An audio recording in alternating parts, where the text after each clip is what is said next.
Bugun bir zo'r motorsiz akam oldiga kelganman. Manzilimiz Qumtepadan kelaverishdi. Va mostdan tushdi. Hatto global bor. Globalni to'g'risida Dilshod aka degan motorsiz usta bor. Yangi mashinalar, boshqa qanaqa mashina bo'lsa olib kelaverasizlar. Davlenasini 120 qilib birga bossalar 100 ga chiqadigan qilib beraman. Xudo xolasa o'zini ham tanishtiraman. Akalar mana o'sha aytgan maqtagan Dilshod aka mana yuzlaridan nur yog'ilyapti. Hozir akamga hali uzun so'zimiz bor. Mashina agar aytib bersa, akaga hozir 100 ming beraman. Aka eshiting. Gidroelektromexanizalashtirmayotganingizdan ekan desangiz 100 ming beraman.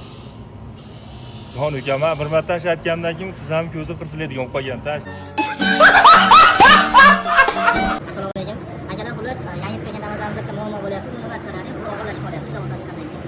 Biz Nexia chashkani taklif qilamiz. Nexia chashkani shunaqa qilib biz to'kinlarda yasattirib, yangi chiqqan Damazlarga qo'yib beryapmiz. Endi ish qarab turinglar.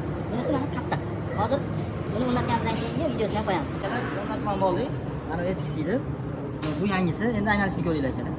Xolos aka bo'ldi. O'ngga chapga qilib bemalol yursak bo'laveradi. Maza qilib yursalar bo'ladi. Endi bundan ham maza qilib shu akalar mana shu Damazamiz defektlashgan. U nima masalan, mana bu yongi mashaqasiga duch qiladi. Bunga biz mashinani ichiga qo'yib beramiz, hozir ish jarayonida natijalarni ko'rsatib boramiz. Studiyada xudo xolasa rollarimizni ko'rishlaringiz mumkin. To'g'ri, endi gidroelektrikachalik emas, lekin sezilarli darajada zo'r o'zgardi. Endi buni xizmatlari keladigan bo'lsa, shu kanal obunachilaridan keladigan bo'lsa, boyag'i xizmat sarchasini 300 ming kelaverasiz. Buni ham xudo xolasa aka kelganlar chiroyli qilib berasiz. Sog' bo'ling aka. Rozi bo'lsin aka. Rahmat sizga. Xudo xolasa o'sha gidroelektromexanizalashtirmayotganda yotlang, tizgingiz og'rimaganda kelaman. Umringiz uzoq bo'lsin.